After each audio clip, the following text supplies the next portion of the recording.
சாயல்குடியிலேருந்து அருப்புக்கோட்டை போகிற ரோடில் ஒரு டூ வீலரில் ஒருத்தவர் வந்துக்கிட்டு இருக்கிறாரு. அந்த டூ வீலருக்கு பின்னாடி ஒரு கார் வருது, லக்ஸரியான காரு, மிகுந்த வேகத்தோடு வருது. ஸோ இப்படி வேகமாக வந்துக்கிட்டு இருக்கிற காரை பார்க்காம என்ன செய்கிறாருன்னா, அந்த டூ வீலரில் வந்தவர் ரைட் சைடில் அயனாங்குளம் விளக்கு அப்படின்ற ஒரு இடத்துல ரைட் சைடில் திரும்புகிறாரு.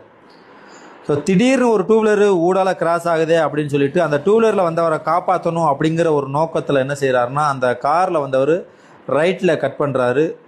ஆனாலும் முடியாத எதிர்பாராத விதமாக அந்த டூ வீலர் மேலேயும் அந்த கார் மோதிடுது. மோதி அந்த டூ வீலரில் வந்தவர் லெஃப்ட் சைடில் விழுந்துடுறாரு.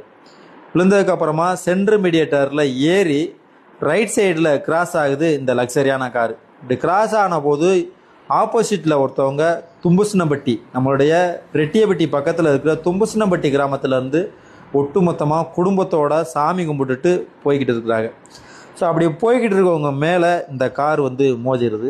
மோதின காரணத்தினால அந்த காரில் வந்தவங்க அப்பா மகன், அதாவது அந்த தும்புசினம்பட்டி கிராமத்திலேருந்து சாமி கும்பிட்டுட்டு எந்த ஒரு தவறும் செய்யாமல் மெதுவாக கவனமாக வந்துக்கிட்டு இருப்பாங்க பார்த்தீங்களா, அவங்க மேலே மோதிடுது.